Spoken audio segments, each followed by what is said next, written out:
We all grew up listening to the tales of the Ramayana about Lord Ram, his journey from his birth till he defeated the demon king Ravana to save his wife Sita. It is one of the greatest religious texts for Hindus, depicting their culture, their religion, history, and a sense of belonging that keeps millions of followers grounded. Before the British colonized India and before the Mughals invaded our motherland, Hinduism and religions which emanated from it spread far and wide in all of Asia, and so did the religious texts. With time, Ramayana was adapted in Southeast Asian countries as per their local traditions and beliefs. In Cambodia, it came to be known as Ryamkar. With a population that predominantly follows Theravada Buddhism, the Ryamkar has many Buddhist influences in it. Rama, known as Freya Ram, and Sita, known as Nyang Sita. With minor incidents here and there, the main plot of the epic remains the same. Even though it holds the title of being the largest Muslim country in the world, Indonesia till date sees the continued popularity of Hindu scriptures like Ramayana and even Mahabharata. In the island of Java, Ramayana is typically performed through puppet shows that last multiple nights. Though the first half of Ramayana Java is similar to the original Sanskrit version, the later half is almost unrecognizable by Indian scholars. Ramayana is known as Phra Lak Phra Ram in Laos. The story of Phra Ram is so significant in Laos culture that it has been given the title of national epic.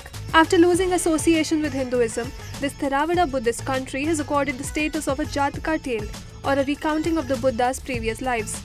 Phra Ram has been considered a previous incarnation of Gautam Buddha and is rightly regarded as the epitome of moral leadership and a true follower of his dharma.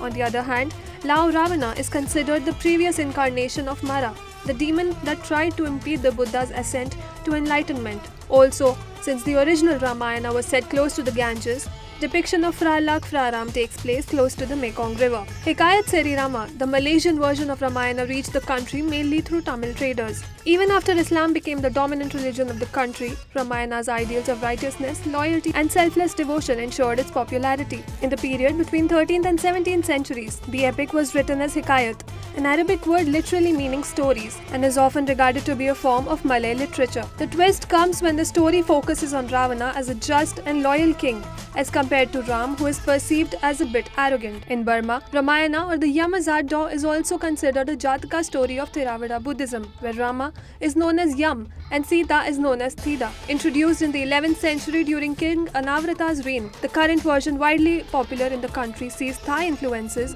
which can be traced back to the kingdom of Ayutthaya in the 18th century. And more or less, Javanese and Malay influences are also seen. Use of highly stylized and deeply rooted Burmese tradition in the depiction of the tale keep it unique from all versions of the Ramayana. Thailand's national epic, the Ramakien, is another version of the Ramayana and is said to have arrived in Thailand in the 13th century. However, proofs of older versions of the tale were lost after the destruction of Ayutthaya in the 18th century. The name of the kingdom of Ayutthaya has been derived from the kingdom of Lord Ram, Ayodhya. The Ramakien, written by Rama I, is considered one of the masterpieces of Thai literature, and the Ramakien is the basis of all Khon and Nang dramas in Thailand today. Owing to Ramayana's continued popularity and cultural legacy all over Southeast Asia and the world, the Indian Council for Cultural Relations has spearheaded the International Ramayana Festival, where the many versions of the Ramayana are performed and celebrated.